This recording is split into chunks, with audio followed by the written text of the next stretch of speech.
Looking for stories that are fresh and new?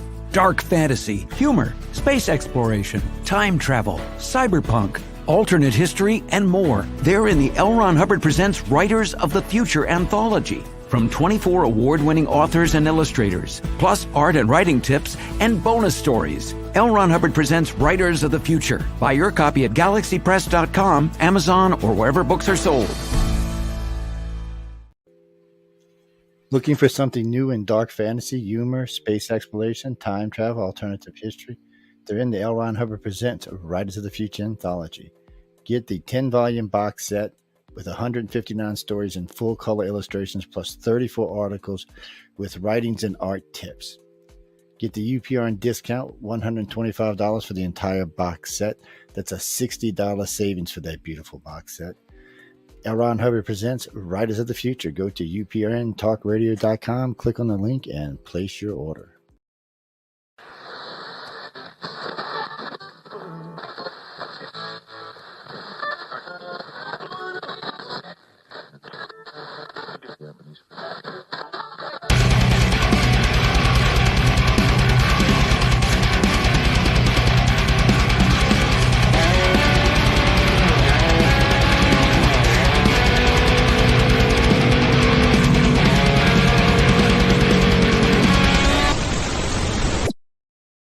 Hey, good evening, everybody. Welcome to the show Into the Night with me, Sean Kelly.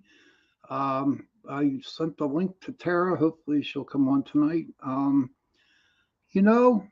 How was everybody's Halloween? Well, I was kind of busy. I had the Halloween show here, and I did a couple other things over the weekend, and it was okay. Hey, Johnny Freeman, how are you? Good to see you, pal. Good to see you. Thank you for coming to the show. I don't know. It's been a crazy week, ran into some situations that kind of got me really mad. And what I mean by mad is highly upset because a couple people were lying to me, and I don't like liars. Okay, I'm brutally honest with it. And so it kind of like not touched my ego, but it kind of hurt because all they wanted was money and all this stuff. And I just didn't really care for it. I was just mad.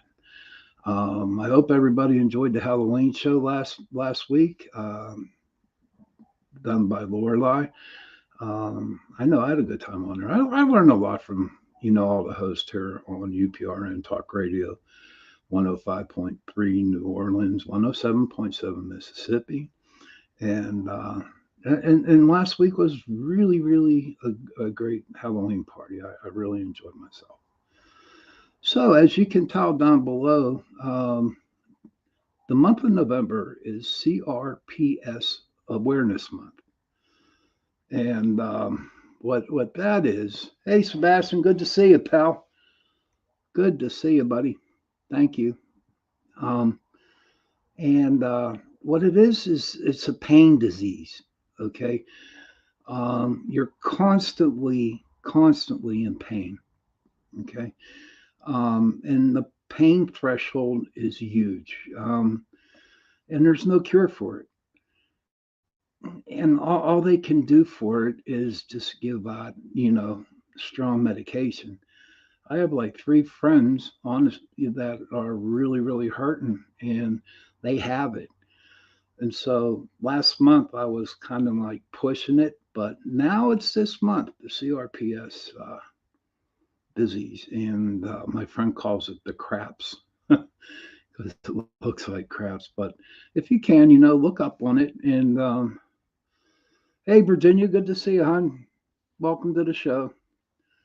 And so if you can, kind of look it up because it really is a killer. It really is a killer.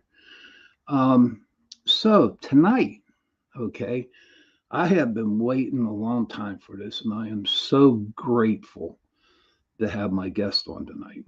I met him back in 2010, at the Westmoreland Community College Bigfoot convention up there. And he also was a co-host with me and Jenny Nicasio on Chasing Prophecy.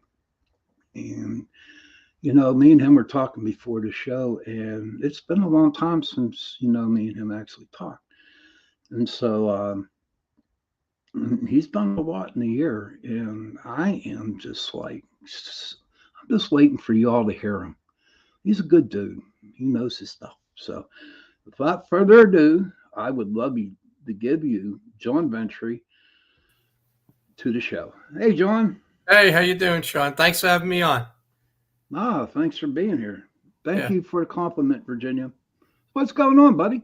Yeah. Well, you mentioned Halloween, and how I made a couple of comments on Facebook last week about Halloween, and I think it might have been the first time I did that because people. I was a huge Halloween fan, loved it. I got married October 29th. It's as close to Halloween as possible. I tried to time the birth of my son to Halloween, and he came 6 weeks premature. He would have been born right around Halloween. Wow. He came September 16th, and he was 6 weeks early. I just love the horror stuff, on Halloween. But we're going to talk about some stuff tonight, but that caused me to stay away from Halloween. Anything that would open the door, bring in spirits, entities, that type of stuff. I think in the last 8-9 years, I've only decorated one time for Halloween. And so I put up on Facebook, just be really careful Halloween night, no Ouija boards, no rituals, because it opens a door and you demons in. And the way I can prove it to you is that, in all the research I did in demonology and exorcism is the infestation of poltergeists or demons, let's say. The peak month is November. So why November? Because everybody celebrates Halloween and they go overboard. The kids think it's funny. They get a Ouija board, they start playing that. Some people do some rituals. They go in cemeteries, and they're doing stuff they think's funny or, whatever. And they're making contact and it's opening the door. So it has always been November is the peak of that, not just ghostly stuff. This is the more serious stuff. And, then interestingly, and I read this, is that, and experienced it, is when you get into December, then the month of November is bad. You get into December, the closer you get to Christmas, it dies down. It really weakens because of the birth of Jesus. And Right. Jesus is their arch enemy. So you're getting closer to Christmas and that stuff, they have to leave. They have to get away, unless you're actually making it easy for them, So I wanted to mention that. But there was one girl on my page that I don't even know who she is. She got so offended of my saying that. And she goes, "You're not ruining my fun." And, and then somebody said to her, "Then why are you on his page?" And she goes, "I'm not anymore." And she unfriended me, Wow. Yeah, I don't know who she is, but I Well, just look at it this way, John. Honestly, people out there, just don't have respect for what other people, believe. yeah, I definitely. mean, that's my motto. It's like, I will respect what you believe. Just please respect Yeah, what I believe. And yeah. I Well, know me and you have butted heads there for a while. yeah. But trying to help the people out there is that I believe that 100%. You got to be careful Halloween. You really got to be careful. Mhm. But so I buy 3 bags of candy and I get 9 people come to the door. So I got 2 bags left for me. I've been eating them all week. Oh my God. Yeah. So we so- had 150 kids. I don't get nothing on my street. The houses are, more spread out. I got 2 acres. The others don't have as much property as me, but I guess it's too far a walk for these kids today. They ain't going to walk. The houses are spread out. They're not walking, so, but this morning I uploaded my book, what I've been working on. And I might have started working on it back when we were doing Chasing Prophecy. I've always updated the book. I wrote it in 2016. It's called The Ufologist, The Haunting of John Ventre. Ufologist being the UFO expert with the haunting, And so I've always updated, and I actually had a lot of stuff happen this year. So I said, you know what I'm going to do? I'm going to trim the book down, redo the book, and then put it back out there. And it's up to date through Halloween, Hey, And- Jenny, good to see you. Yeah, so I did that this morning. I'm waiting for it actually to get approved. I take a day or two, and then I'll order 20, 30 copies, and I'll bring them to the conferences and sell them, probably $10, $12 each. It's 189 pages, but it's my story of my paranormal encounters since I was like 4 years old, but then how it got so weird that, we're going to get to this, that when I was doing at the peak of my popularity with the Hangar One TV show on the History Channel, in 2014 and 15, something shows up in my house in 2014. And it was clearly a demon. It was a demonic entity, but we'll get to that. So, and there are things that happen involving UFO conferences, my UFO involvement. What does that have to do with the demonic? And, I've done this 180 that, and I'll say it right here in the beginning of the show, I believe the alien abduction, I think that's demonic. I don't think that aliens do the things that people describe in the middle of the night and then keep coming back, and then you got no control over these abductions. I have done enough research in demonology to realize when I read some of these books by Carla Turner, Betty Andrige, and some of the others, I even have a PowerPoint presentation on it where I take about 5 cases and talk about, this is what they said. These are famous UFO cases. That's a marker of the demonic. That's a marker. That's a marker. That's a marker. These people are dealing with demonic entities. These are not aliens, And then you're saying that everybody with MUFON, is dealing with demons? No, not every. I think that you have to separate the UFO in the sky, right? Because the UFO, we get it on radar. People are seeing it. I think you have to, and that's what MUFON investigates, is the UFO, the object, right? And but the contact, the entity, the abduction, the contact, I think you have to separate that from the UFO. They may not be the same thing, even though sometimes the UFO is seen and the entity is seen and there's an abduction and that type of stuff. I just don't see the UFO field. I just see it as paranormal, not scientific. It's paranormal. It's what it is, But in the paranormal field that they do have, the people who are spiritual, but you also got the scientific people in the paranormal. Yeah. And that would probably be the same way with the UFO community. You know what I mean? Well, what's funny? We're doing the UFO conference since 2009, right? And I recruited Fred Saluga because he moved up here from Florida.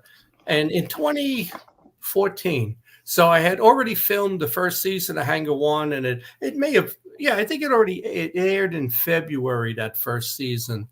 So it's over, and I'm doing a show in Pittsburgh over there called UFOs over Pittsburgh, right? And we're filming it right over by the football stadium. There's a studio there, and it's on TV. It's aired on public television, whatever channel it was at the time. And Fred Saluga, he one day says to me, John, you got to look at the alien abduction. Because, MUFON, in my 10 years, 15 years at that point with MUFON, I was really doing scientific investigations. You said you saw something.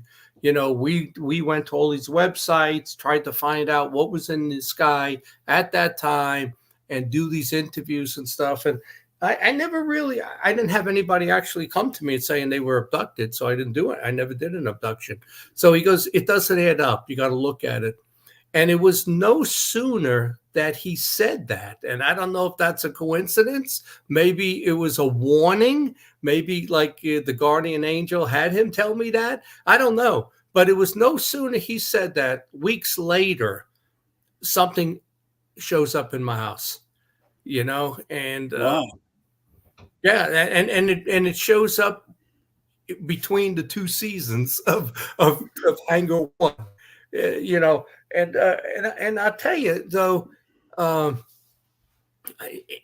look at this UFO field again, and I know some of the people are going to be saying, "Oh, I don't believe this guy. This is crazy." But I joined MUFON in 1998, and I know nothing about UFOs. I wrote a book on end time prophecy. The Mayan calendar. I'm traveling all over the country, being invited to festivals, speaking about the Mayan calendar, the end time prophecy in 2012 and all of that. And I said, you know what, I'm going to write a book on UFOs next, because when I was doing the research, a lot of these cultures talked about people from the stars, people on flying shields. And so it gave me the impression that, well, they're talking about UFOs. So I knew nothing. When I joined MUFON, I knew zero. I was a horror fan, Comic-Con. I collected famous monsters of filmland. Yeah, I can tell you all about the classic Universal movies. Mm-hmm. I didn't know one thing about UFOs other than I went to see Alien and Predator. In the movie theater. That was about all I knew. I like Predator. I think that was the best one. Oh yeah, yeah. I just I just bought Prey, the one that was on Hulu. That's what the Predator shows up with the Native Americans. That was actually a good show. If they were smart, they would take Predator and do these movies where all through history, like they did Aliens and Cowboys, right? So this one was Predator with the Indians, but why not do Predator with Rome, with Roman soldiers? Predator with Templar Knights during the Crusade, and have them fight him. Wouldn't that be cool? Yeah, it would. I get these ideas when I see stuff. It is right away. It's like, oh shit, man, I would do this, and I would do this, and and I've always been that way, creative. That's why I write. Why didn't you write it down, brother? Oh, well, I have, and I worked with the Discovery Channel and the History Channel, and I kept some contacts, and I've made the mistake of giving them my ideas and saying, just put me in it. Here's the idea. And, UFO Hunters took my idea. Was it UFO Hunters? No, it was Ancient Aliens. They took my idea and did a whole show on it. Every single thing I gave the guy was in the show. I'm sitting there looking at it and saying, how can that be? That's what I gave the guy. So, right. I texted him the next day, messaged him or emailed him.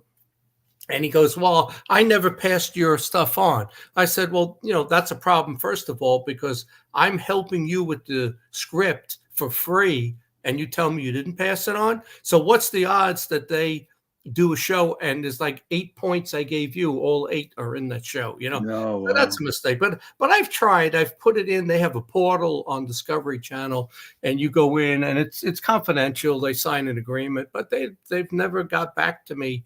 And I think I have some really good ideas, So you do. Yeah, you do. How many books do you have out there, brother? It's 10 books on 5 subjects. I think there's three on end time prophecy, one on slavery, one on my first book in the world written on COVID, right? And then UFOs, where I think 4. And I'm probably missing one somewhere. Oh, this demonology. There's actually 2, I would say. Mm-hmm. I would put the ufologist in the. Well, it's a haunting. It's UFOs and demonology. So I don't know, but 10 books. But let me just take you back a little and try to tell you why I believe what I believe.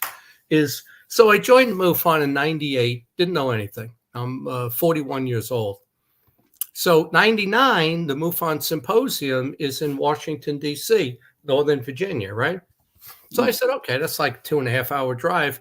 I'm going to go to my first MUFON symposium because I'm a MUFON member, right? So I go and I meet all these people and I see these presentations and I go home. It's 4th of July. I didn't stay for the fireworks. I said, I'm going to go home. So I get home 4th of July, right, of 99, and I go to bed. I have the most lucid dreams. I have an out-of-body experience. I'm floating above the house.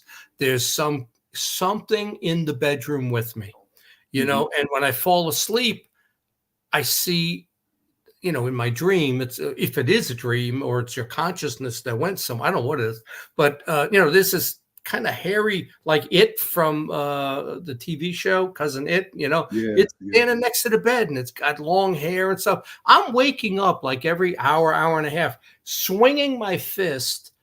I actually hit the headboard. I almost broke my wrist, and I can feel the presence in the room. There is something in the room with me, and it's not saying anything. It's not making any noises. It's as soon as I fall asleep, I'm having these lucid dreams. I dream I'm floating. It's an out-of-body experience. I'm floating above the house. I could see my car in the driveway, a green Grand Cherokee I had, and the peak of the house is right here where my desk is. And I was saying to myself, touch it, move your hand, touch the peak of the house. I don't know what would have happened because I think that would have woke me up, either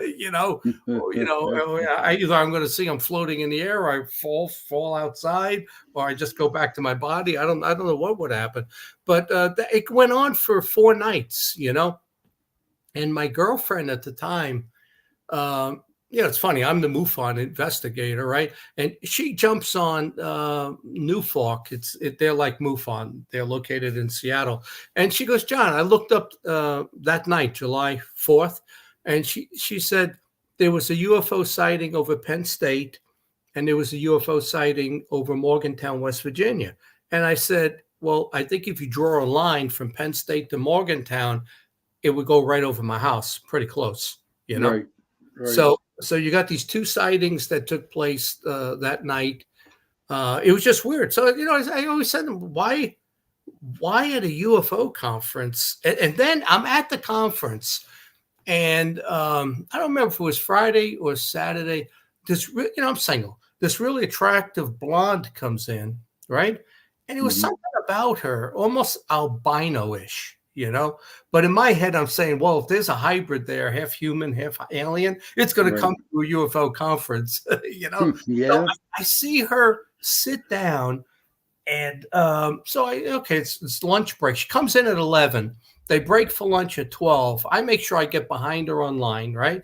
So you know how it's done. And then we get lunch. I said, oh, can I sit with you? Okay, yeah. So we start talking, and she's got these gray bloodshot eyes, whitest white skin you can imagine. Even her hair was, it's almost whitish and stuff. And so we go back at 1:00 and sit down. I didn't sit with her. I'm looking all over. She's not there. So who pays for a conference, shows up for 1 hour and doesn't come back? She never came back to the conference. So I'm saying to myself, that might have been a hybrid. That could have been. Yeah. They were there. She was there checking something out. But I made this contact with her, right?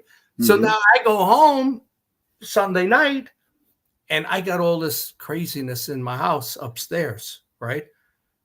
So that's one thing with the UFO conference. Then in probably 15 or 16, I'm at the MUFON symposium with Jan Harzan and his wife. I was on the board of MUFON, so I'm sitting at the table with some of the MUFON people.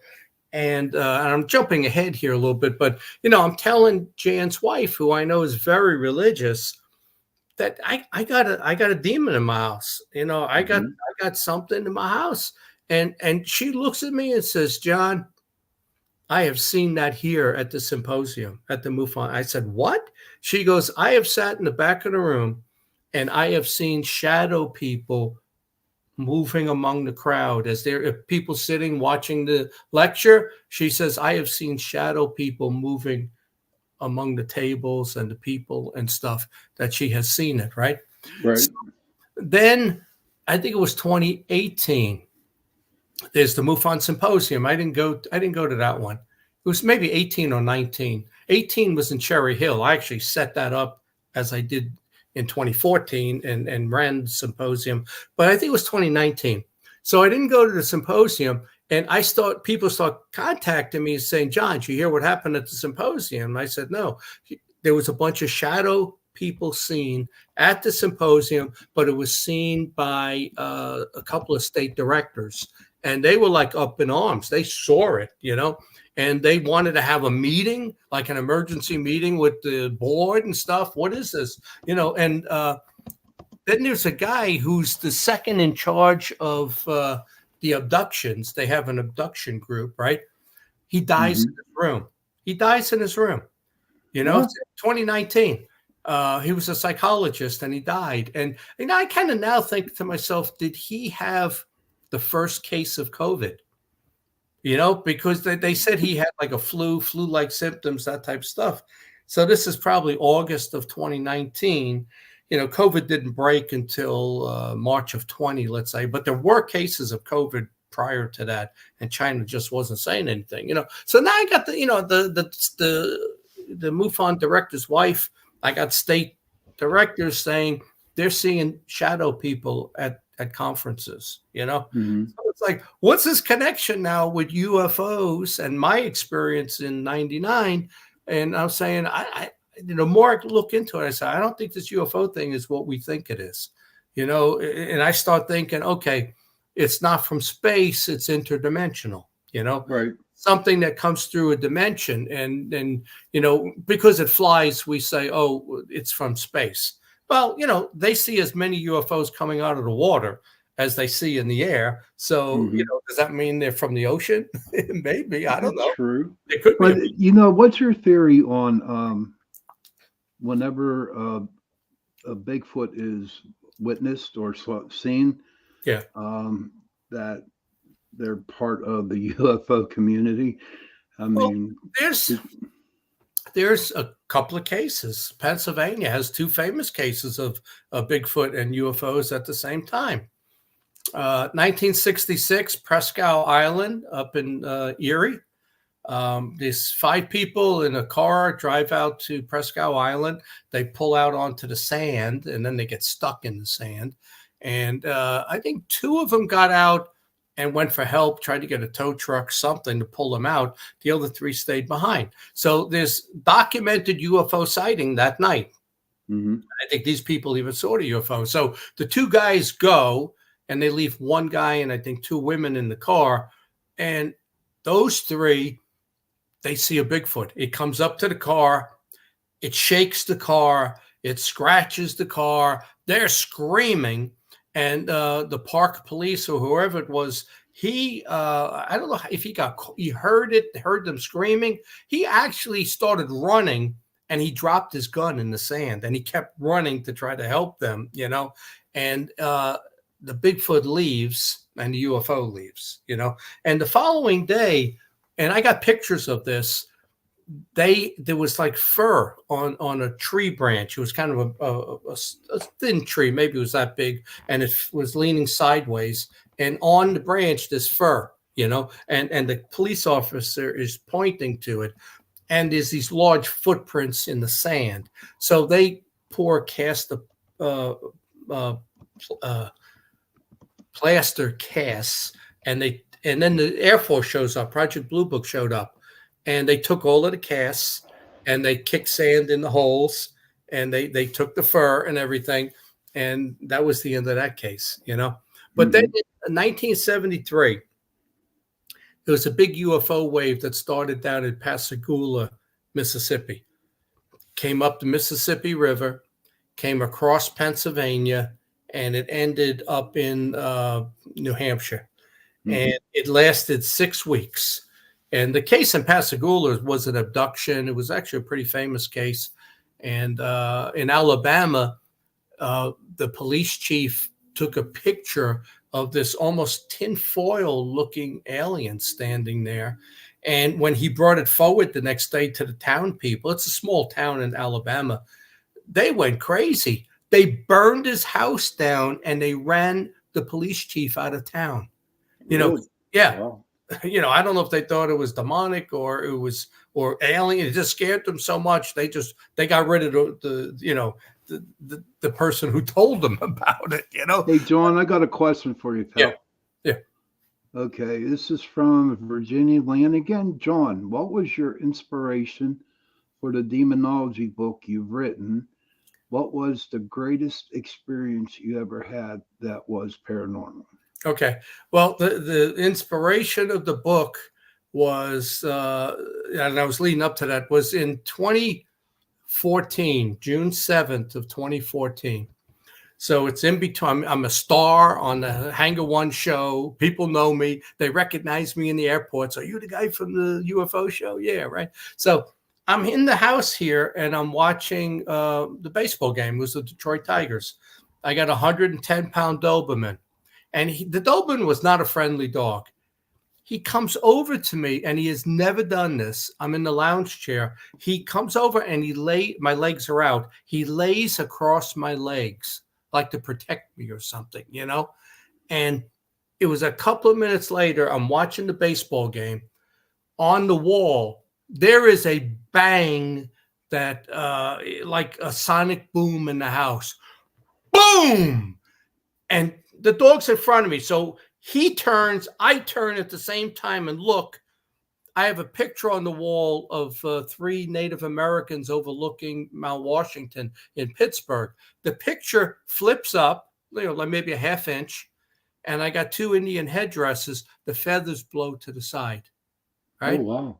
So I at 9 o'clock every night in the summer, I go upstairs and as soon as the sun goes down, I open the attic door because there's screens and the skylights and the cool air comes in and it cools the house down, in the summer. You really don't have to use a lot of air conditioning. So I go upstairs to open the attic door, and right in the hallway, I walk into this column of smell. I thought when I first walked into it, I said, "Oh man, did the dog do his business up here in one of the bedrooms?" Right? Then I saying, "Well, this smells more like rotting flesh, like a dead animal or something." So I step back, and I don't smell it. I step forward, I smell it. So and I walk through it, and then I don't smell it.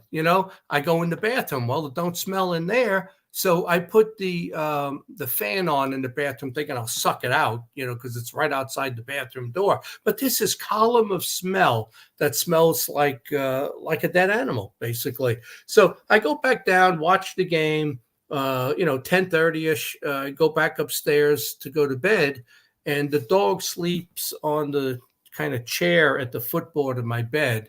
Like I say, it's 110 pounds, a big Doberman. So he lays down. I put the TV on to get the weather or the news, and so I can see the dog's head.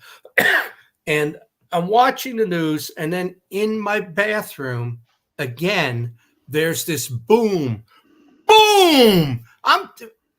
Sean, these are like a cannon went off in your house. And the dog and I, boom, we both turned and look at the bedroom, right? At the bathroom, right where the sound came from. And, I ignored it. I turned the fan off in the bathroom and the smell was still there like 3 hours later, and I said, I don't know what this is, but I'm going to bed. Right. So I went to bed and there was no other activity. But the next day I woke up, I said, I got concerned about it. So I contacted, I had recruited some ghost hunters into the MUFON group, because I said they know how to, even like you guys know how to investigate. So, you might know ghosts and he might know, Bigfoot and he might, that type of thing. So I recruited them as UFO investigators. And it turned out to be really good at it too. So I called 2 of them who were into the ghosts, and they both said the same thing independently was, if it smelled like a dead animal, you have a demon in your house. That's not a ghost. That's a demon. Yeah, that's true too. If you didn't find any, I have a follow-up question for you. This one's from Boots the Cat. Yeah. Do you perceive them as just another repetitive exercise with little likely outcome, or are you inclined to believe that they're a significant step towards full disclosure? Is he talking about my experience with this Yes. alien, a ghost? Yeah, I would think so. Well, Yes. Wait. Oh, okay. Hold on, John. He goes, John, I'm curious to hear your perspective on the in the latest. congressional hearings. Uh, Well, let's yes. put it this way. Yeah. Uh, for the whole time I was with MUFON, I was one of the biggest proponents that UFOs are real. They're from outer space, and there's documents, there's witnesses, there are military. You have some people coming out saying it, and there's a lot of documented evidence from the 50s and 60s, but the government always denied it with Project Blue Book. So as the government said it's not real and we don't investigate UFOs, I always said yes, you do. As a matter of fact, if you go on Facebook, if you go to my page, I put my interview with Anderson Cooper up there from 2012. It's only about a minute and a half. It's me arguing with him and Joe Nickel of the Skeptic Society, and Anderson will not believe that the military knows about UFOs and they're covering it up. So, he was wrong 11 years ago, obviously, because now you got congressional hearings, and now the military and the Pentagon's telling you that UFOs are real. Mm-hmm. So not because of that, but now the military tells you they're real, I don't believe they are. When they were saying they're not real, I said they were real. Now that they say that they are real, I said, bullshit, they're not real. Because, for you to come forward, you always have another agenda. So now I've lost faith in the fact that the military says, and the Pentagon, and the whole way that thing came out with Lou Elizondo and the guy from Blink 182, it was all a scam. It was just made up to pull you in. Some marketing guy put this together, and that's what it was, So I've become more skeptical of the UFO from space. I'm less skeptical of UFOs from a dimension or the future, maybe us from a couple of 100 years from now. But I am 1,000% convinced that, ghosts are real, demons are real, angels are real, and that a lot, if not most of the abductions are really demonic infestations, But this thing got actually worse. So that was 2014. And so now it's funny how your guardian angel's looking out for you, because sometimes they got to scare you straight. And who's yours? Who's your guardian? I have no idea. I never asked, but I know it's there, But so I'm on, I'm not dating anybody at that time. And I get on, was it Match.com? One of them. And I meet this really beautiful Italian girl, and she's been on my podcasts. She's a year older than me. I would have put her at 40 years old. She's 66 now, 67. It looks like Sophia Loren. And so I start dating her, and, that's going back 9 years. She was 57 back then, let's say. So I start dating her, and I have to start talking about this because it had just happened a couple of months earlier. And she goes, that happened to me. I said, what? What are the odds you meet somebody on a date and they had a demonic attack? And she says to me, I'm going to come over. I got my own holy water. I know what to say, what to do. She came over. She went room by room, holy water, drove, said her prayers, the St. Michael prayer, all of that. And boom, now the house is clean, right? Mm-hmm. But it only lasted a few months, and then it came back, and it always comes back. It's like they play a game, it's like a psychological game with you, and it's like the CIA, like they're waterboarding you, and and they come back, really, and it's all psychological game, because you think about the movie The Invisible Man, right? We're fighting the Invisible Man. I can't see him. I saw it one time. Mm-hmm. It was 5 a.m, and my bed, where my bed is, I can see right down the hallway, right? So I wake up at 5, and it's like sudden, and there's somebody standing at the end of the hallway, and I'm like, I'm rubbing my eyes, I'm slapping my face, and I'm looking, there's somebody standing there. I said, what the heck is that, right? And he's standing, and that's where that door is, where the smell was. The door's there to go up the attic, but it looks like he's backlit, like the attic light is on, you know? So Mhm. I got a silhouette figure. He's over 7 feet tall because his head is a little above the door frame. And when I saw him, he froze in place. And he had long arms, long legs. And I remember the waist was like 18 inches, what about that size was the waist, you know? Did he have So a top hat? he had a no top hat. He had a square head like a helmet, you Huh. know, almost like the Templar Knights who had the flat top helmet, Yeah. you know. And I'm looking, but I can't. You know, there was no indication of a collared shirt. No, whatever it was skin tight, tiny waist, square head, and very long arms and legs. You know, Mhm. and uh, and it's like 30 seconds into it, I crawl to the footbed. So now I'm 6 feet closer and I'm looking down the hallway. I said, there's somebody standing there. So I said to myself, I didn't say it out loud. I said, step over the footboard, charge it, and hit it as hard as you can. As soon as I had the thought, like another voice in my head said, you don't want to do that. That could be dangerous. You want to Right. step off the side of the bed, turn the light on. Mhm. So, I work at UPS, safety first. Yeah. I said, oh, Yes. I should do that. So I went and did that, and it's gone. But here's the strange thing. I walked down the hallway. I was looking for footprints down there, right? And I walked past my Doberman who's sleeping at the top of the stairs. He's asleep. I Right. come back. He's asleep. You walk past the Doberman twice and see if he don't turn his head. You can't walk past the dog twice and he don't wake up, you know. So it's almost like that abduction thing. But then I'd go to bed and I turn the light off and I see a light outside the house and it's getting dimmer, pulling away. So the UFO people say that was an alien. You're on this Hangar One show. You made yourself popular. They know who you are now. It had a square head. There was a light outside that got dimmer. That was an alien thing. Mhm. Maybe it was, Okay.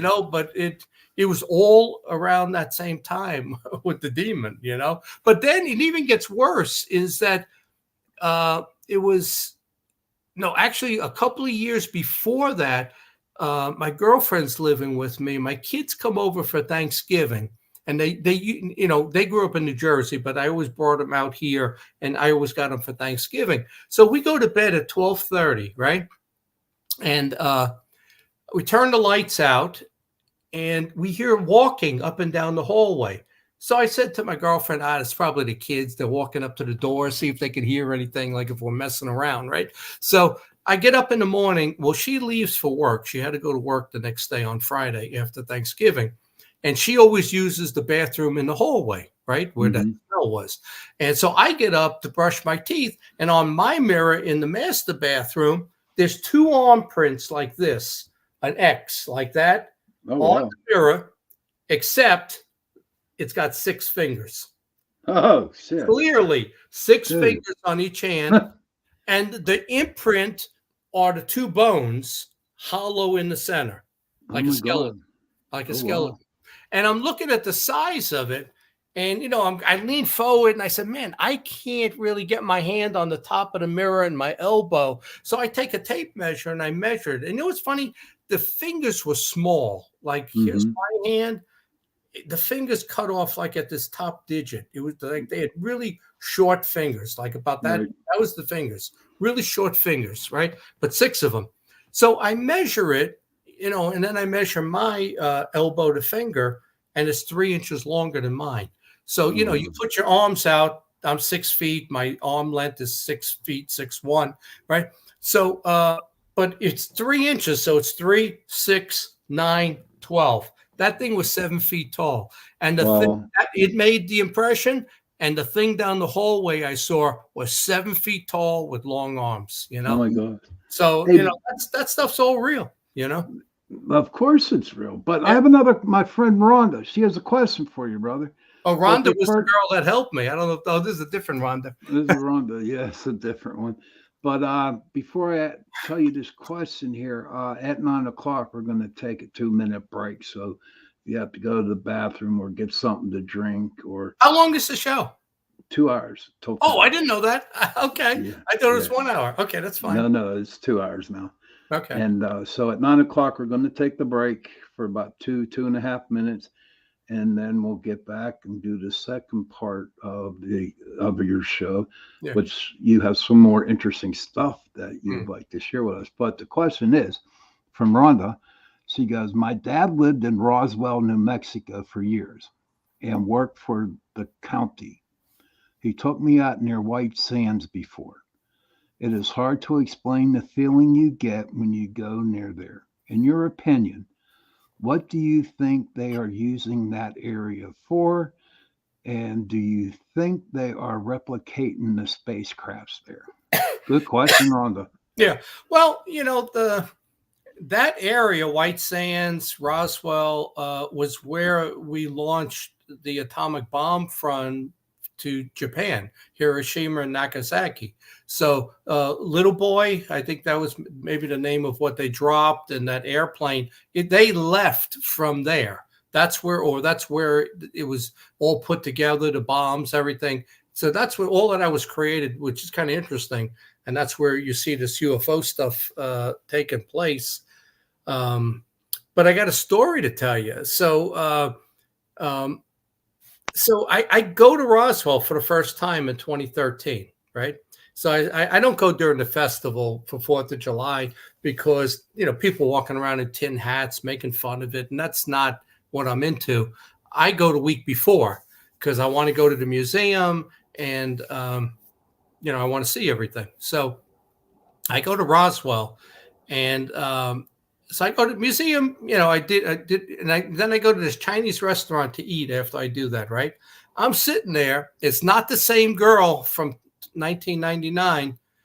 There's another girl sitting there, similar looking, right?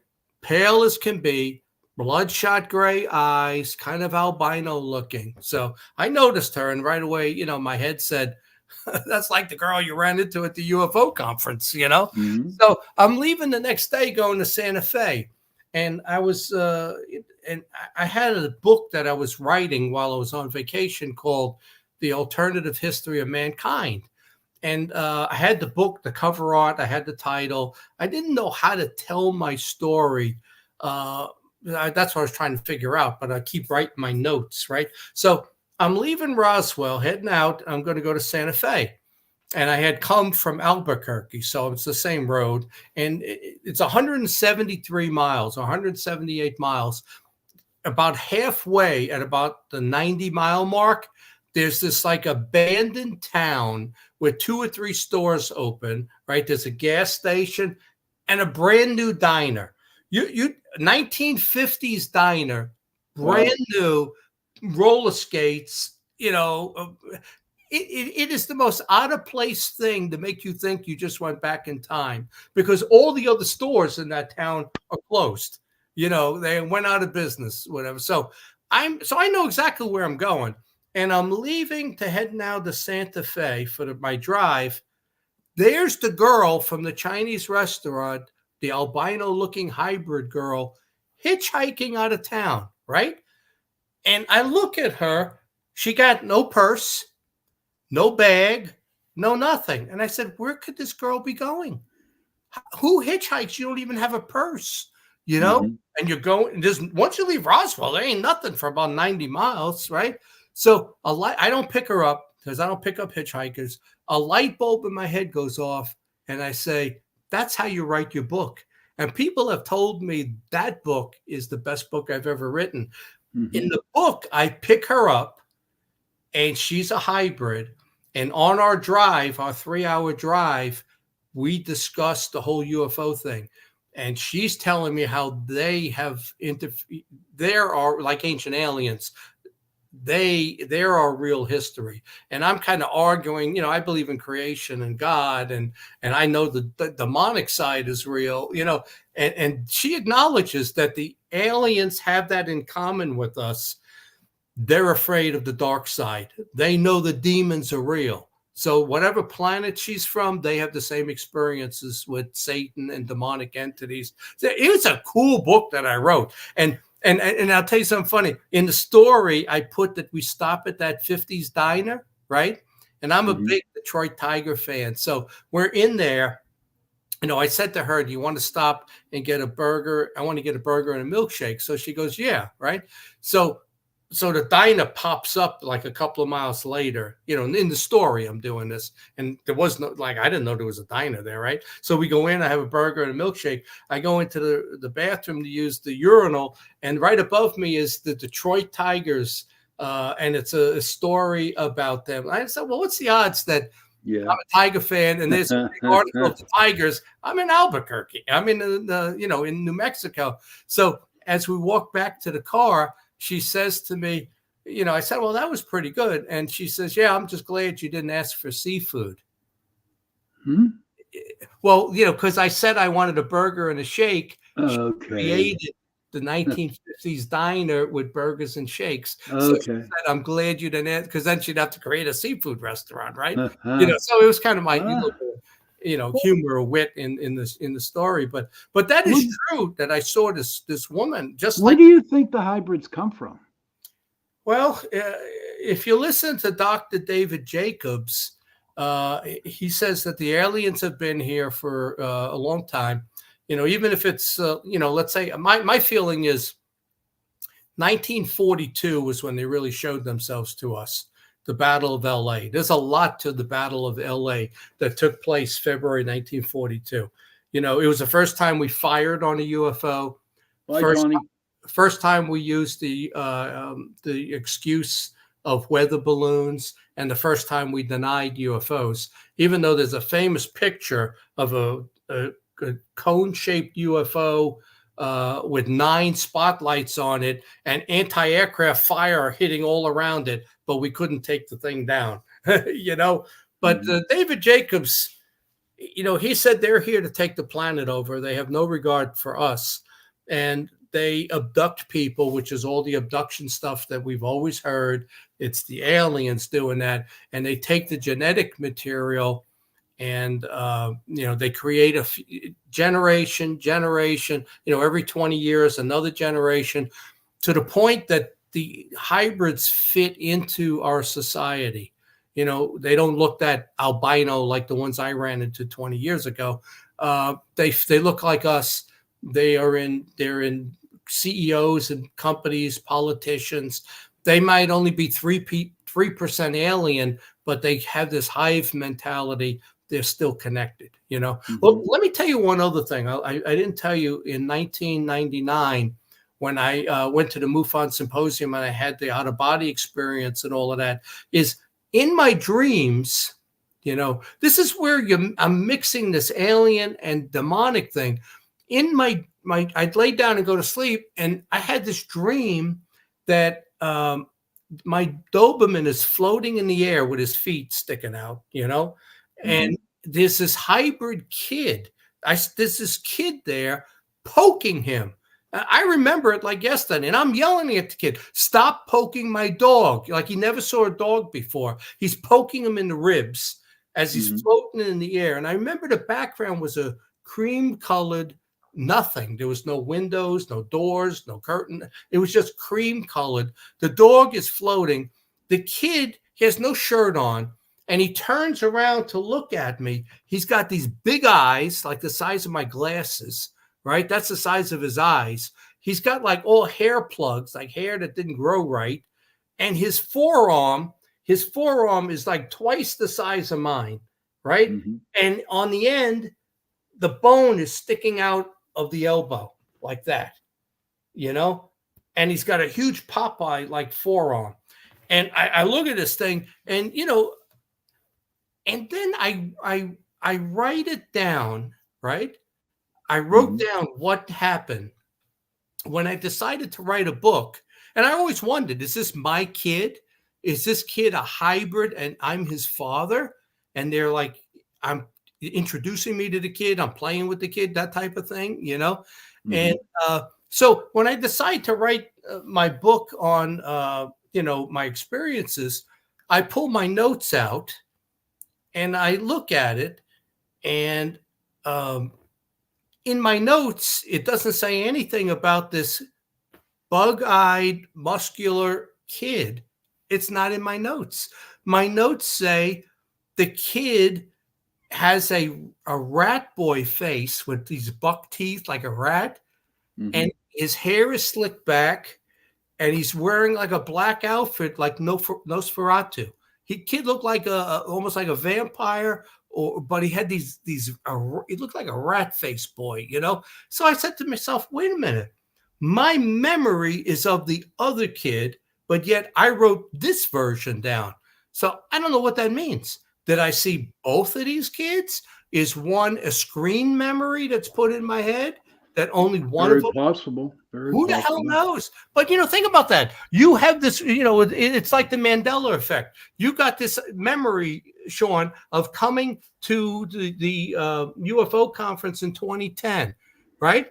Now, and you were a speaker, and you remember it, right? Yep. Now, what if I pulled the poster out because I got it downstairs and you're not listed as a speaker, and I tell you, you were never there. You didn't speak, right?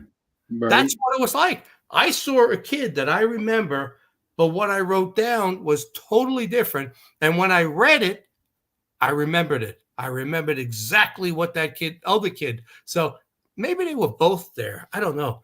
But, that's the whole abduction thing where, you meet these hybrid kids and all of that stuff. And that falls under the UFO side.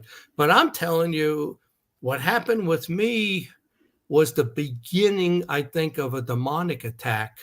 Or I experienced both. I experienced UFOs and a demonic attack, Right. I don't know, but I don't know. It's very, very weird. But it all centers around this UFO field, Hi, Amanda. Hi, Brandon. Good to see you. Johnny, if you're still around, thank you for stopping in. Rhonda, thank you for the wonderful questions. Cindy, thank you for saying hello. Hello. And everybody else who's still in the chat. Yeah.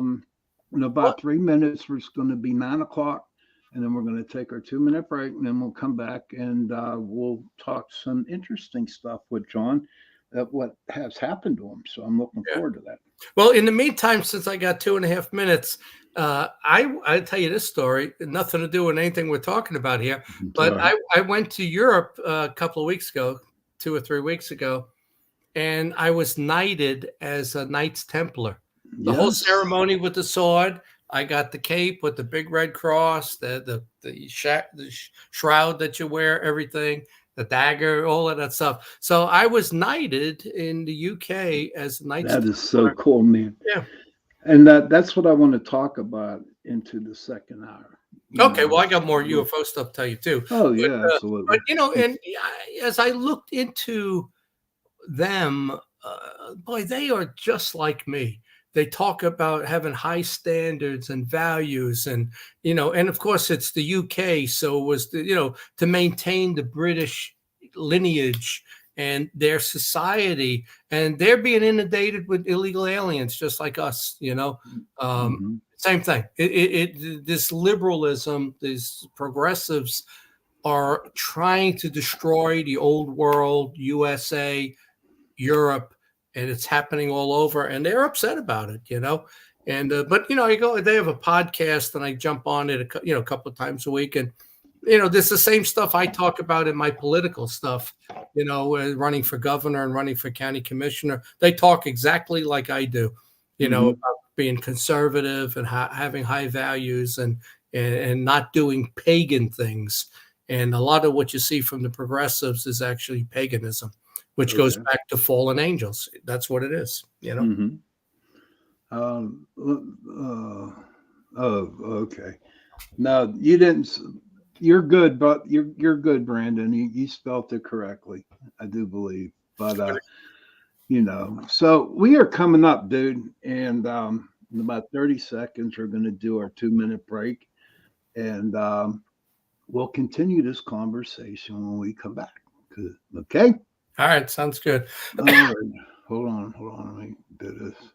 Don't forget, everybody, we're taking our 2 minute break now. If you have to go to the bathroom, go to the bathroom, get something to drink, stretch, whatever you got to do, because we're going to have an interesting second hour. Okay, commercials. We'll get there, Jonathan. There we go. Here's the first one. Looking for stories that are fresh and new? Dark fantasy, humor, space exploration, time travel, cyberpunk, alternate history, and more. They're in the L. Ron Hubbard Presents Writers of the Future anthology. From 24 award-winning authors and illustrators, plus art and writing tips and bonus stories. L. Ron Hubbard Presents Writers of the Future. Buy your copy at galaxypress.com, Amazon, or wherever books are sold. Looking for something new in dark fantasy, humor, space exploration, time travel, alternative history? They're in the L. Ron Hubbard Presents Writers of the Future anthology. Get the 10-volume box set with 159 stories and full-color illustrations, plus 34 articles with writings and art tips. Get the UPR on discount, $125 for the entire box set. That's a $60 savings for that beautiful box set.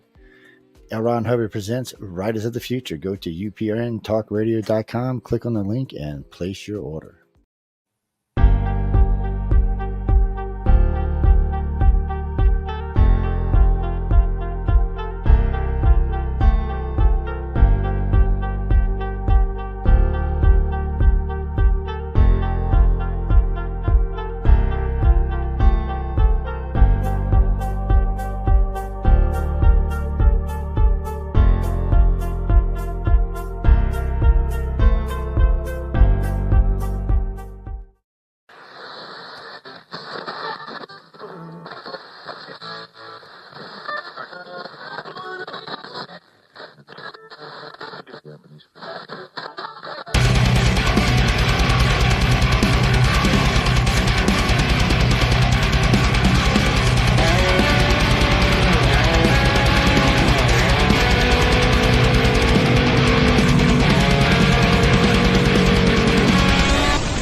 And welcome back to our second hour of Into the Night with my guest, John Ventre. I'm screwing this all up, dude. That's okay. Any other questions in there? No, but I have a couple announcements I got to make. Oh, okay. Okay.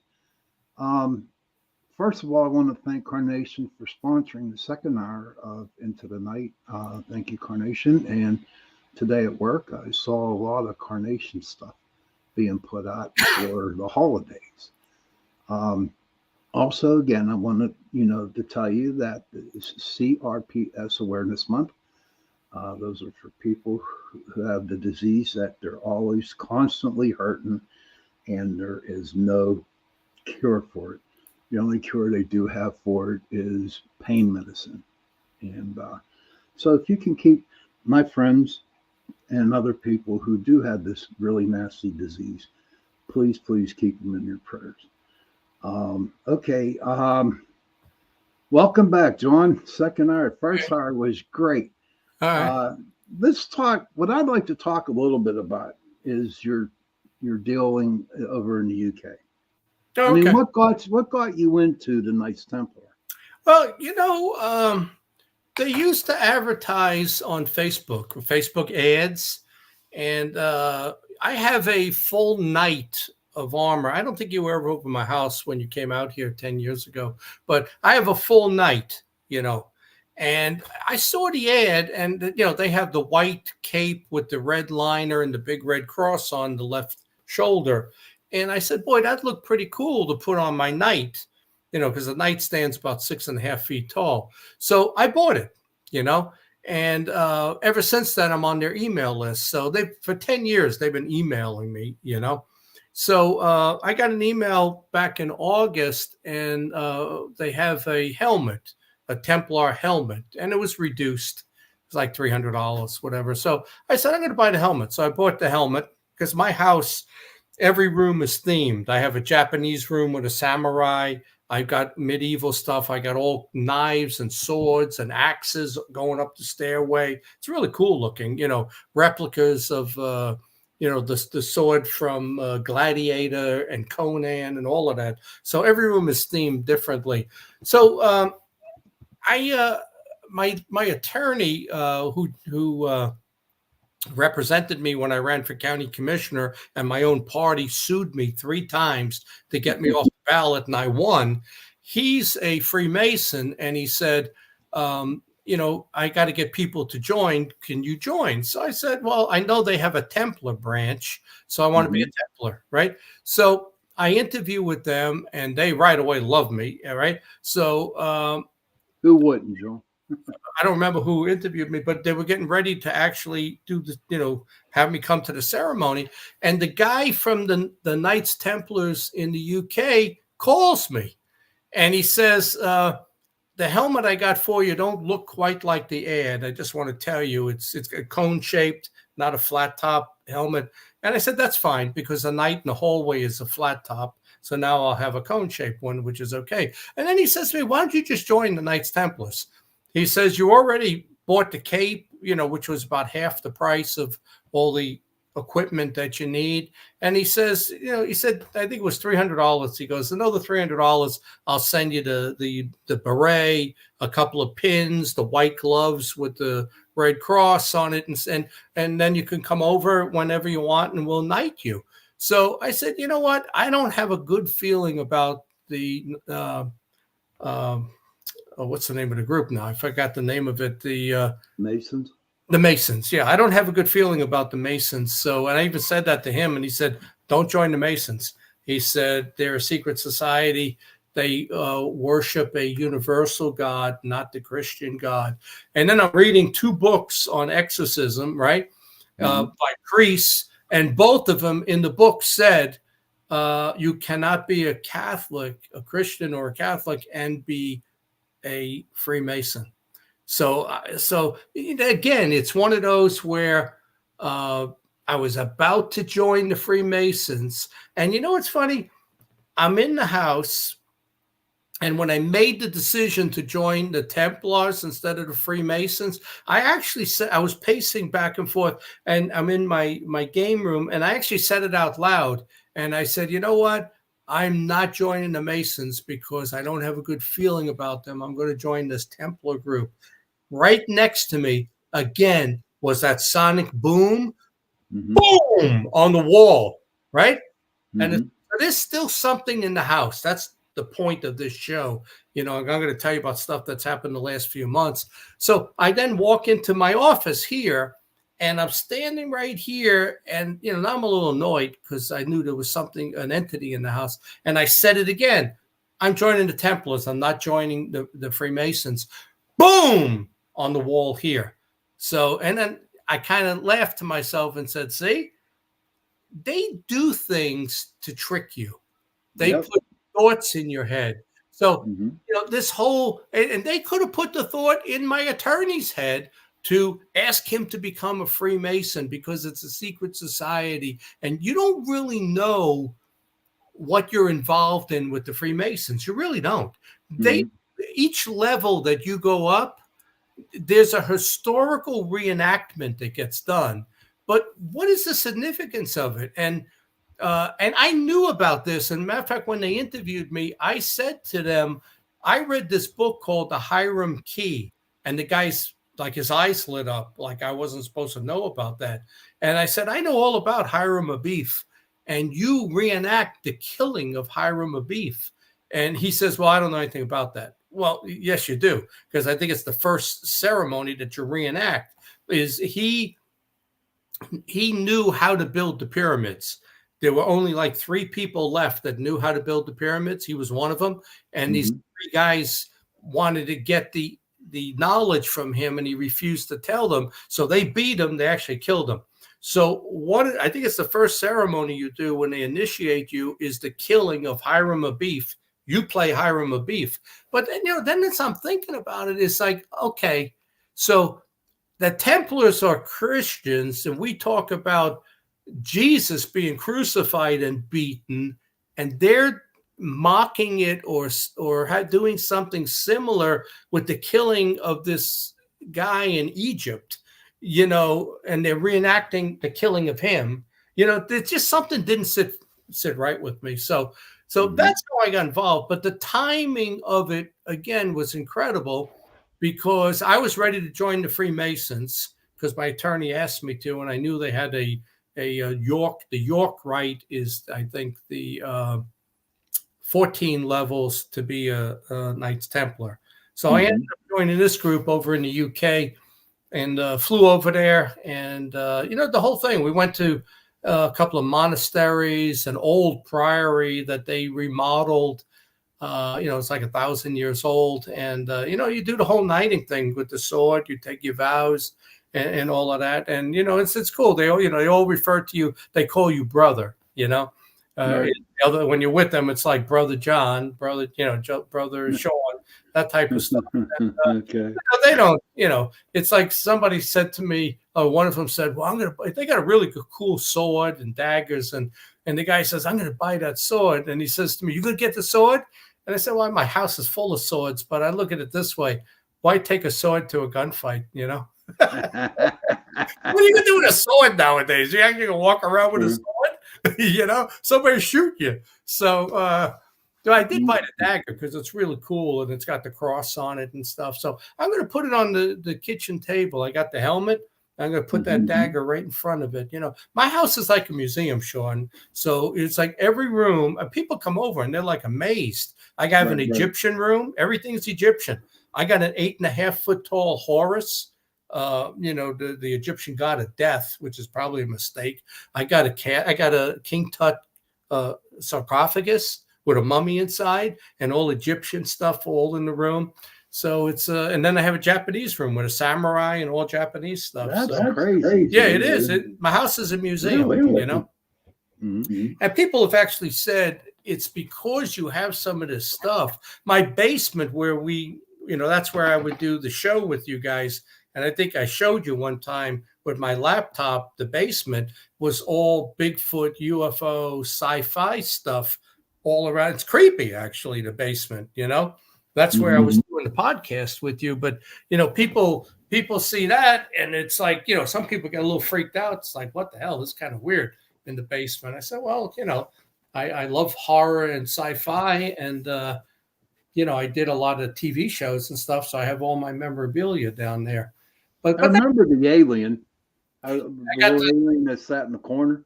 Yeah, and that, and I bring that to the UFO conference, because it actually is very photogenic. It was made that way. So when you take a picture, you could actually see veins and skin and everything. It was the way that they had constructed it, Oh, wow. But that's how I got involved in the Templars. And, it's like they do a daily podcast, and sometimes I jump on and listen. They talk just like me.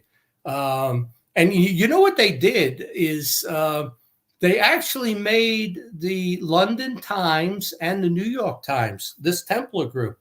In 2016, when England did the Brexit, when they left the EU, they credited the Knights Templars as swaying the public to leave, to vote for Brexit. And really? They put out like 23 million messages, Facebook stuff, and people read it, and they were influenced that we want our independence and to leave the EU, and we're Great Britain. We're separate from Europe. And so there was a front page article, the Knights Templars swayed it. And then what they did with the 2016, the Trump election, they were pro-Trump. And they did some research on Hillary. And I guess and the guy says it's factual. They found some satanic stuff with Hillary Clinton. And they, again, did a social media campaign in the U.S. And I remember it, I remember seeing some of this stuff about Hillary. And I think she was painting her walls with blood or something, but she was involved in this occult activity. I remember seeing it back then, and it made the front page of the New York Times that the Knights Templar did this campaign with millions of, and this is the type of stuff that, they try to stop on Facebook and stuff, is you're being able to influence. But, Facebook is basically just attacked Republicans and conservatives. They also said that the Knights Templars were like the first bank. Yeah, they were. What they did was, they would escort people from, let's say, France to Jerusalem, and you'd have to carry money with you, right? So what they did was they created the promissory note. So what they said to you was, deposit your money in Paris. We'll give you a promissory note. You gave us 1,000 francs, right? When you get to Jerusalem, we give you 1,000 francs. So you don't have to, because they always got attacked on the road. But now that you're not carrying any money, so you get to Jerusalem, they give you your money. You give them the promissory note, they give you the money. So they became bankers, and they became very wealthy and more powerful than the king of France, King Philip, and more powerful than the Pope. And they were a militia and around for 200 years, from 1119 to 1320. 1307 was their downfall. And, then by 1328, the Templars were done, basically in Europe, and they were in hiding. And they went over to Scotland, which is why the Freemasons do the Scottish Rite, the 32 degrees Scottish Rite. And interesting, I saw an article, and it said that there is evidence that the Templars were in New Hampshire. They have found evidence that they were there in the late 1300s, about 100 years before Columbus. So wouldn't that be? Yeah, wouldn't that be cool if they actually, Columbus, where'd he land? Down in Jamaica. He never did. He didn't really land in the United States. He was drifting somewhere down south, southwest down there by Puerto Rico or the Bahamas. Somewhere down there is where he ended up. I really believe in my heart that they need to rewrite the history. Yeah, I agree. But I think it was, well, they may say the Vikings were here first, but, there is clear evidence that the Templars, after the Pope and King Philip of France destroyed them by planting false evidence and claiming they were devil worshippers, then they fled to Scotland. Some came to the United States. They went to New Hampshire. They just kept going past Iceland and Greenland and ended up in the New England part about 100 or so years before Columbus made it to the Bahamas. Is that where Friday the 13th came up with? Yeah. It took place on Friday the 13th, April. I think it was April 13th, 1307. Was when the king and the Pope, King of France, they rounded up all the Templars, accused them of witchcraft and devil worship, and they killed the head guy, Jacques de Molay, and they burnt him at the stake.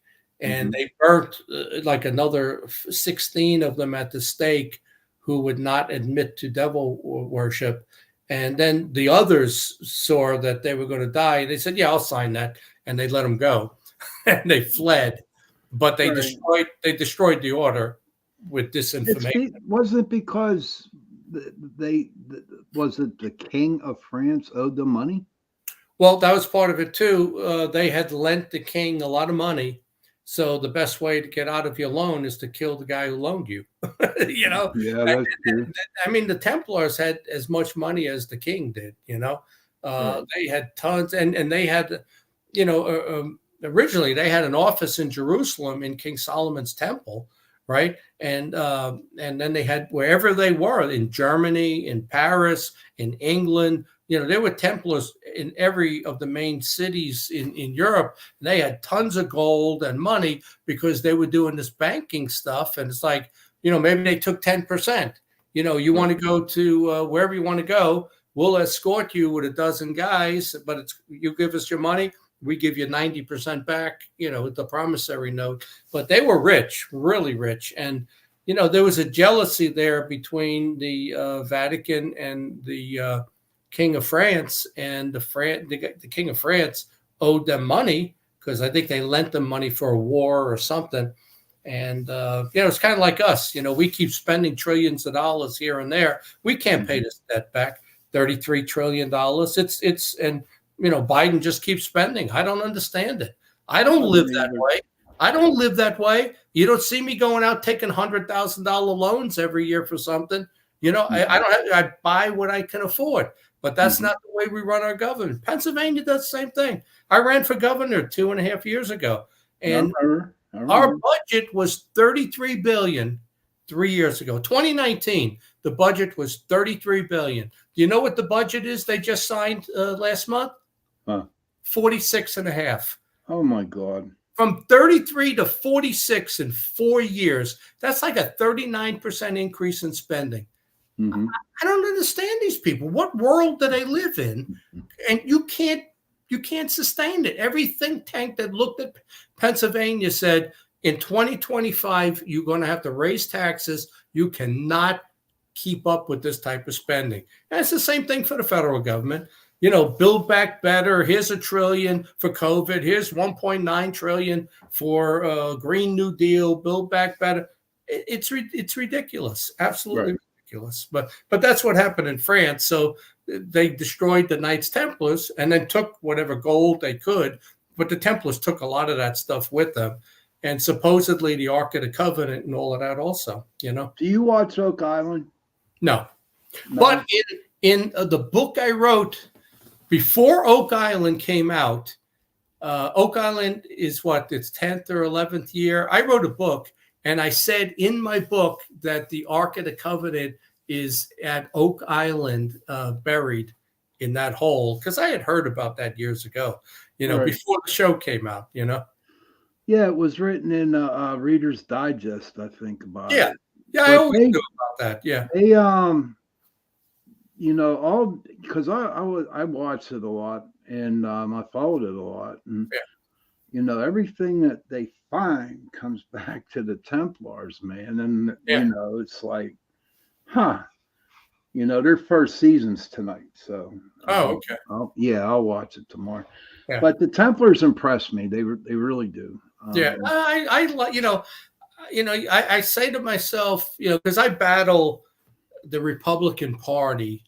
I'm not a Democrat. I am a conservative Republican. So, I say to myself, who are you, John? You're a Knights Templar. That's who you are. I have discipline. I have high standards. I don't do dishonest things, and I look at the Templars and, I went and bought the DVD from the History Channel of Nightfall. Did you see that? It was 2 seasons. It was the fall of the Knights Templar. Landry was the main character. And, I watched it and I said, that's who I am. That's who I've always been since I was a teenager, I don't drink. I am not dishonest. I've never done drugs. I don't gamble. I live a clean life, and that's who they are. So when this thing came up and I joined them, I feel I'm at home, even though they are a Christian nationalist militia. They're a militia. When like in Kosovo last month, and in previously in other locations, if Christians come under attack by Muslims, the Templars in Europe bring them supplies, walkie-talkies, Kevlar vests, cases of water, that type of stuff. They don't fight. They don't run guns or anything. Right. But kind of like the, first aid type stuff, they bring them supplies and stuff that they need. But they say right on the website, they are not a turn the other cheek, which is a term I've used politically, locally. You guys got to stop turning the other cheek, grow a set, take a stand. That's exactly what these Templars do, but they are a militia, I made a lot of good friends with the militia in Pittsburgh when I ran for governor. They heard me speak in Butler, and at a couple of events, in front of them, I even said, I support the militia. I was the only governor candidate who said that publicly. I support our militias across the state. They would never say that. None of them would. Matter of fact, when we did the debate in Newcastle, there was 14 of us running for governor. The question was, did Joe Biden win the presidency legitimately? And the other 13 couldn't answer the question. They all said, well, you got to accept the results. Nothing you could do about it. It got to me. I happened to be the last one, right? I said, Joe Biden did not win. Joe Biden cheated. The place erupted. I'm telling you, I thought they were going to pull the seats out of the ground. They were stamping, smashing the seats, screaming, yeah, finally somebody told the truth, But that's me. That's who I am. I'm a Knights Templar. That's who I am in my heart. And I'm real happy that you are. But a couple more minutes, and then I'll have you on for about another 15, 20 minutes. Okay. Well, let me go back to some of the other haunted stuff that happened. That's what I want you to talk about for the next. Because I definitely want to talk about what happened this year. I'm going to give you some quick stuff. This haunted stuff has always been with me. I moved to New Jersey in 1991, and as soon as I moved in, you got the moving boxes in the garage. We hear them sliding around the cement garage floor.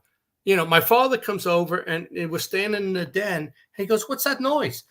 I said, Dad, the moving boxes slide around the garage floor.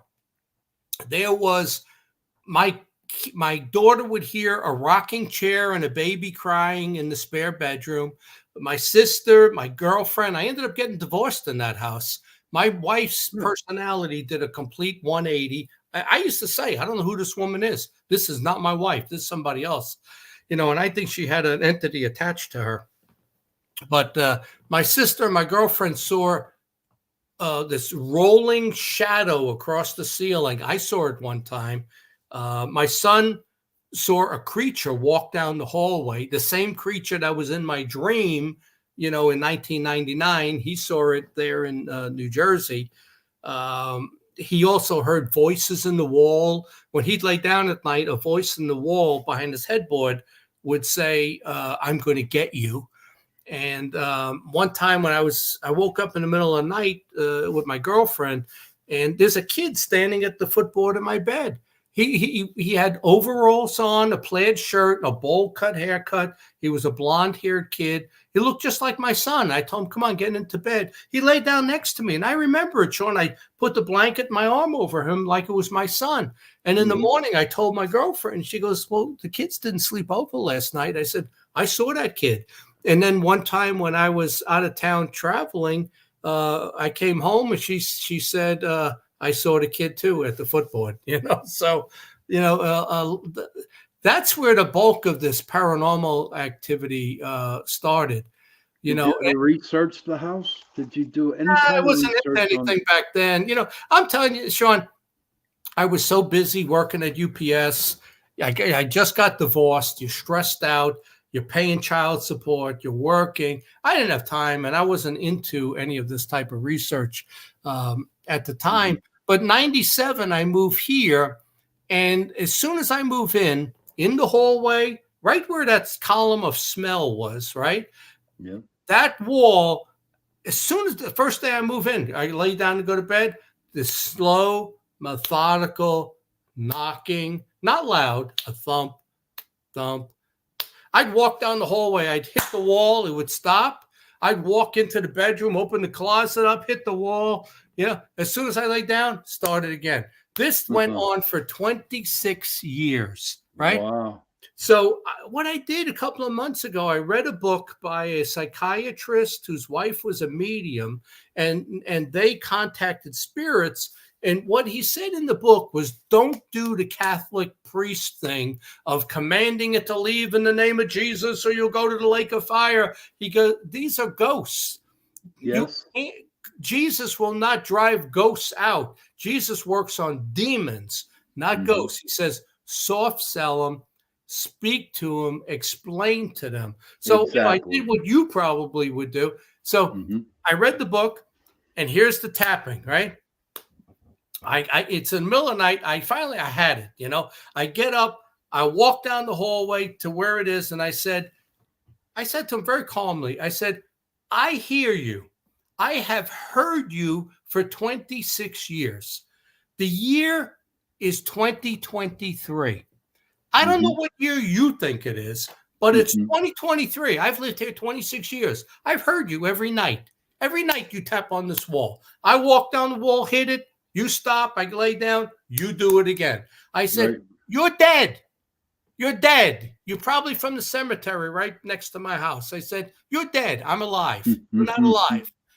So I explained it to him. And I said, you got to go. And I said to him, Sean, I said, I heard you from the first day when you tapped on the wall right here. And when I said here, my finger tapped right there on that wall.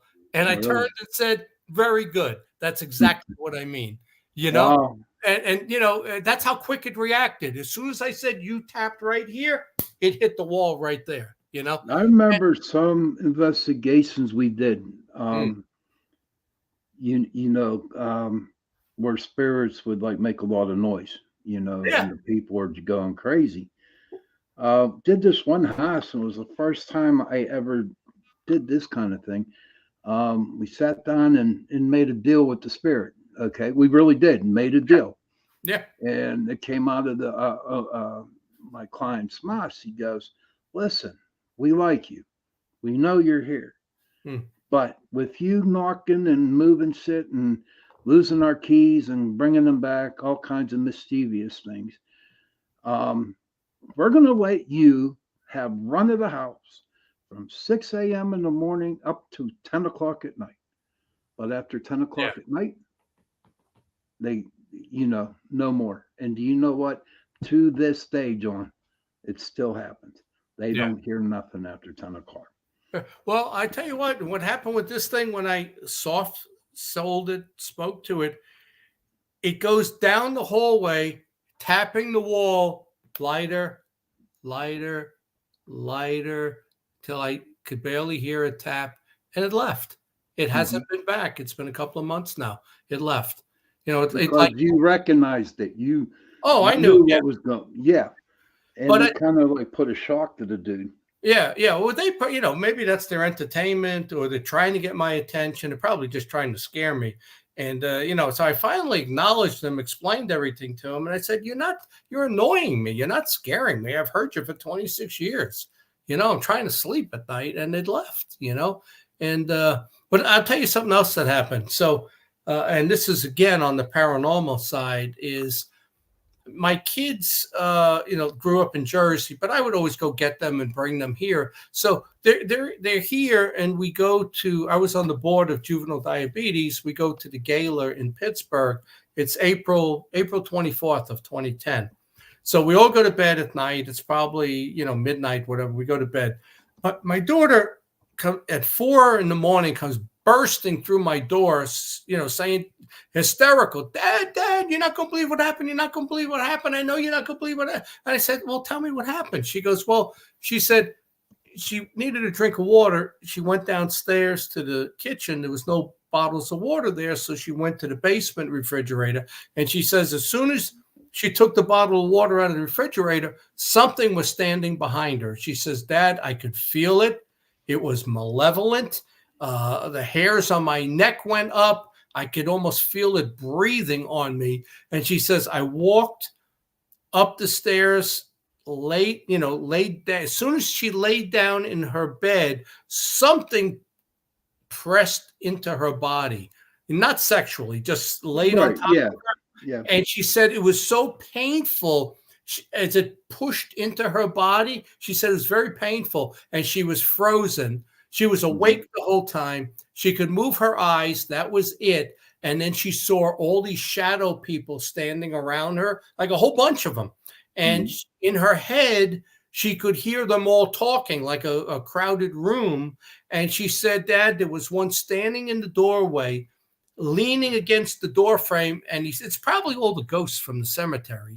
And he said to the group, he said, when you're done with her, I want to try out the other two, meaning my son Oh, and his fiance in the other room. That wording is not something my 3-year-old daughter would make up. You know what I'm saying? Right. So there again, you've got these shadow people, and this thing with that. My daughter's bedroom got really creepy, actually. In 2014, when I told you I came under attack, where everything started banging and stuff. My daughter was supposed to come over with her. I think it was her fiance or her husband at the time. They didn't have any kids yet. And they were going to sleep over here for a couple of nights and then go to her brother's house. So it's Thanksgiving week again. It's always Thanksgiving when this stuff happens, November. I go upstairs Monday. Her bedroom door is open. I keep all the doors closed when it gets cold. I shut the vents in the spare bedrooms. Her bedroom door is open. I close it. I go to bed Tuesday night. I go upstairs. I look down the hallway. Her bedroom door is open again. I said, what's going on here? You got to turn the handle. The dog's not opening the door. I close the door, right? So Wednesday morning, she calls me before she flies out and says, Dad, I'm not staying at your house. It's creepy. And what happened last time with the shadow people? You know, she goes, I'm not staying there. As soon as she said that, this thing turned on me. It was sending me a message, opening the door. It was so anxious. It was going to attack my daughter. My daughter would have come under some sort of demonic attack. Right. And that's when it launched its attack on me. That's that 2014. Well, this is now later in the year. It's Thanksgiving of 2015. Right. And I've been battling the banging sounds and now it turns into the Exorcist movie where, if you remember the movie, the sliding in the ceiling, like a body being dragged, loud bangs on both walls. I remember laying in bed watching the Damien TV series, which is about Christ, right? So I'm watching it, and all of a sudden, both walls start banging. Bum, bum, bum, bum, bum, bum, bum, bum, bum. I grabbed the controller. I turned it off. It stopped. You know, and there's creaking sounds like they're crushing a can. You know, I mean, this thing got really intense, and it got to the point where it's now January of 16, right around New Year's or right after New Year's, and this is going on every night. As soon as I go to bed, there's banging, creaking. There's a entity in the house. It's doing that, and you know, I'm doing what that Rhonda woman told me, and the priests and everything. And I'm commanding it in the name of Jesus Christ to leave, and all of that, right? So it stops. So I lay down, and then I open my eyes, and I am in pitch darkness, black as black.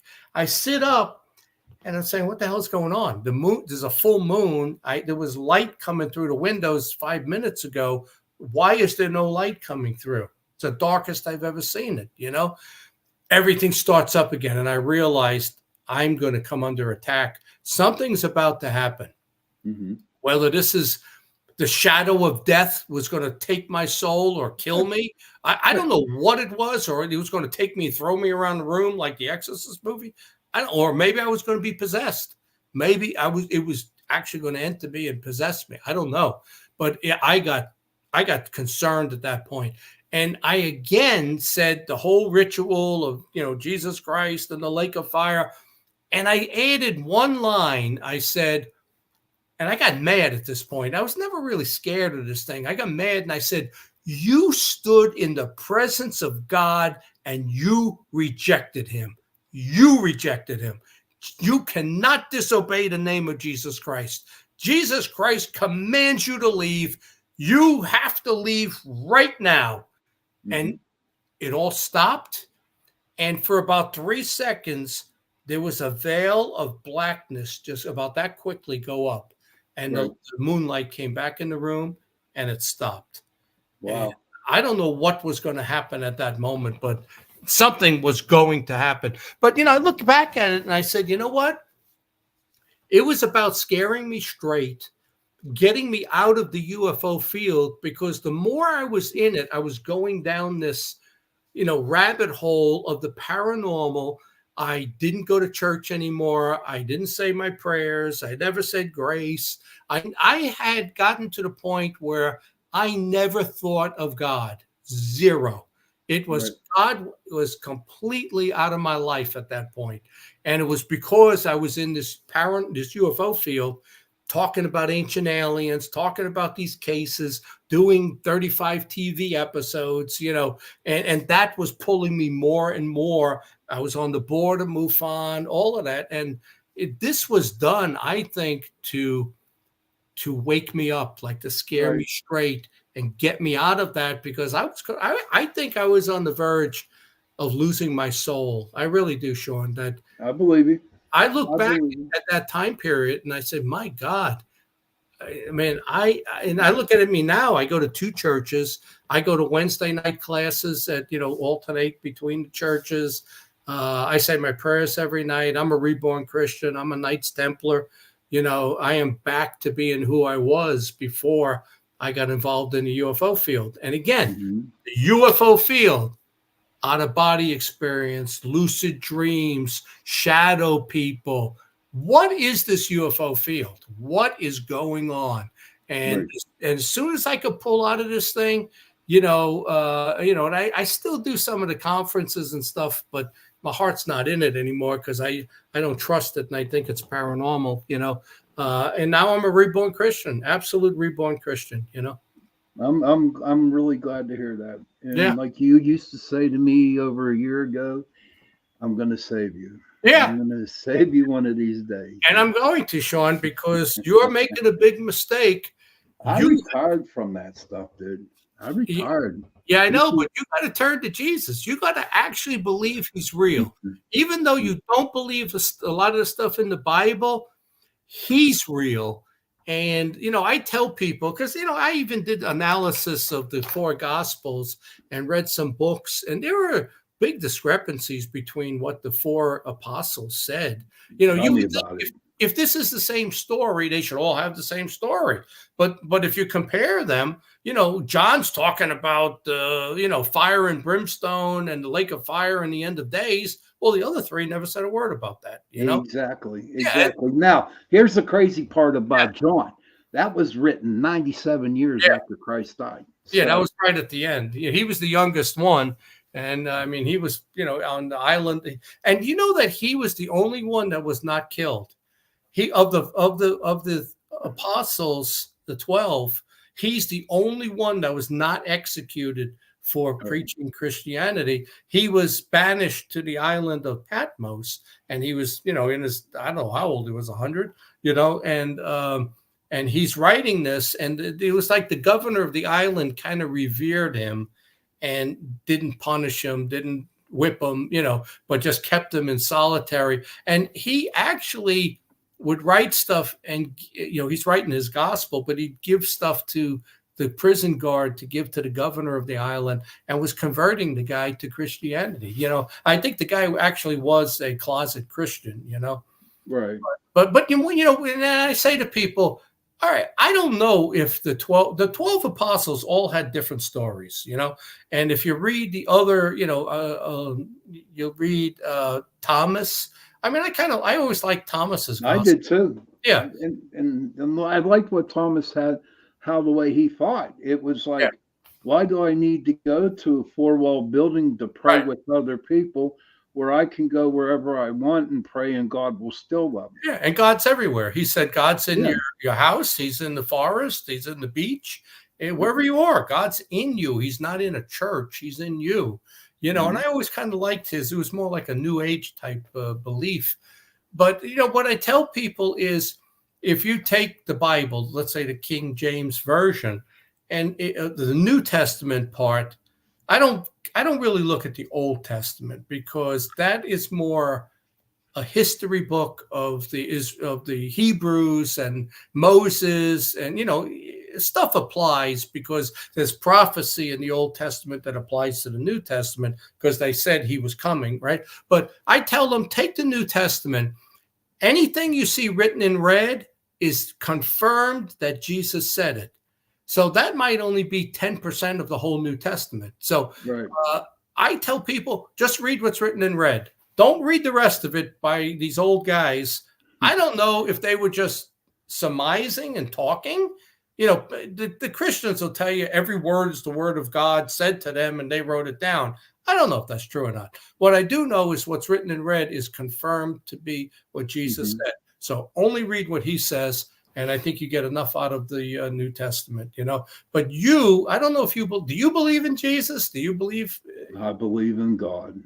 Okay. And well, he was God incarnate in the body, the Son of God. And it's the Trinity of the Spirit, the Son, and God, right? One day, John, I'm going to come out your house. We're going to have coffee, and I will share my experience with you. Yeah. Not on the radios, and I'll just tell you where I come from. Yeah, well, you said on the other show that one day you were going to do that on the radio. So we got to do a show when you're ready to come out of the closet and what actually happened to you. Yeah, whenever I'm ready. You know what? If it's supposed to happen, it's going to happen. But listen, my friend, I need to let you go. I need a couple of minutes. You got a couple of minutes? Yeah, you got a couple of minutes. Real quick, I wanted to talk about this year, right? So January 2023, I'm on the podcast with you and Jen, and you probably remember this. Well, maybe I told you the following week. We're doing the podcast. I was away in a hotel room.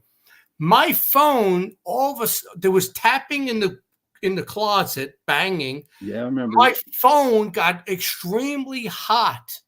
I did the show on my phone, and afterwards, I had to unplug it, turn it off, and I put it in the freezer, in the refrigerator to cool it down. And it was very hot in the hotel, and it was 78 degrees in my room, yet the heat was set on 72. Right. So that was one thing. Then February, I got my new dog, my Doberman, right? So I'm sitting right here. He's right there. All of a sudden, he gets up and he walks to the kitchenette area and he starts growling and barking and kind of looking up and barking, and then runs and hides in the corner, right? Then he walks over and peeks around the door frame and runs back, and he does it again, peeks around and runs back. So that entity was out there scaring him. Right. I wish I would have jumped up and ran over. Who knows what I would have seen, like it was standing there and it looked like a bear, a werewolf, a demon, but whatever it did to the dog, this freaking 85-pound Doberman ran and hid in the corner 3 times, Wow. So it's still in the house. So then April of this year, that's when I talked the ghost to leave. I already told you that part. July of this year, I'm watching my DVDs. I'm watching Annabelle, right? So the dog is in front of me, and there's these. See, I know this is a different sound. There's a scratching sound on the stone fireplace, right? Mm-hmm. There's taps, but it's a very unnatural type tap and scratching, right? And the dog is in front of me, and all of a sudden the dog looks up at the fireplace and he just stares. Right. And then it's moving across the ceiling. I can't see anything. You see the dog's head just following it over us and then staring straight up at it. And I knew the dog can hear it. Maybe it's saying something, or it's growling. It's in a different tone, frequency. I can't hear it, Mm-hmm. So that's just a couple of months ago in July. The demon is gone, but they leave behind what I call a minion. Yep. That's sure what my friend. A watcher. Yep. There is a watcher or a minion that's left behind. It's a minion. Yeah. Minion. And they're in the house. They've been here, and it really pisses me off. It really does, Sean, because I know, it's here somewhere, Right. But eventually I guarantee, I don't know. I just have faith in you, John, that you're going to find it and you're going to kick its ass and send it off. And I mean that I mean that from the bottom of my heart. Well, I even said in my book that I just published, The Ufologist, that when I die, I'm going to piss down its throat and I'm going to collapse its empire. Because they made an enemy of the wrong person. I'm going to get it. When I'm on the other side, I'm going to get even. Oh yeah, that I know you feel. But John, last minute, real quick, where can people get a hold of you, in touch with you? Yeah, well, you can find me on Facebook. Just send me a message. My email is my name, jventre, the number one, jventre1 at comcast.net. And if you go to Amazon, you see all my books there. Just look my name up. And if you go to johnventre.com, that's my website. And right in the middle, it says free lectures. And I got 117 podcasts I've done. And they're all up there on tons of topics, and so you can watch my stuff, I appreciate you being on, John, and we're going to have to do this again down the road. I really enjoyed tonight. Yeah, when you come out of the closet with your story, I want to hear it. I'll definitely be. You'll be the very first one to hear it. All right, John, you have a good night, my friend. All right, thanks for having me on. Mm-hmm. Wow, what a great show. It was so cool to see John, honest to God. I hope everybody got something out of the show tonight. John is very, very smart in all kinds of different fields. And like we were talking about, it was like, it's been over a year since we've actually did something. Cindy, absolutely amazing show. Thank you, Cindy, very much.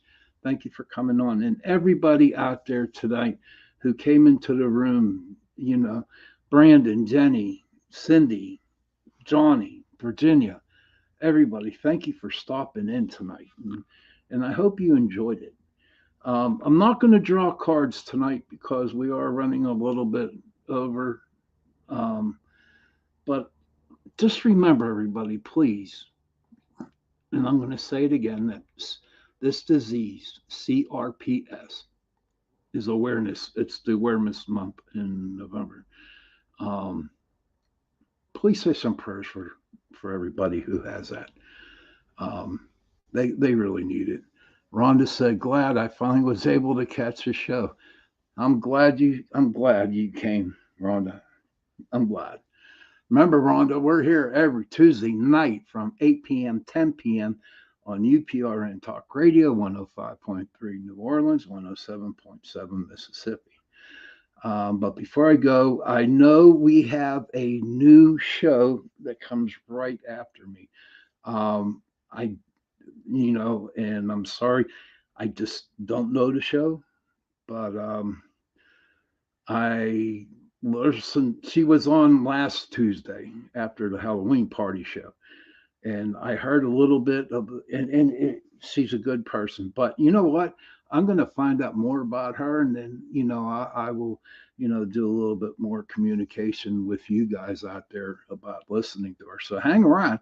There's another show next, and I guarantee you will enjoy it. And on that note, I want to wish everybody a good night. Next week, next Tuesday, I will be here at 8 p.m. So till then, good night, everybody.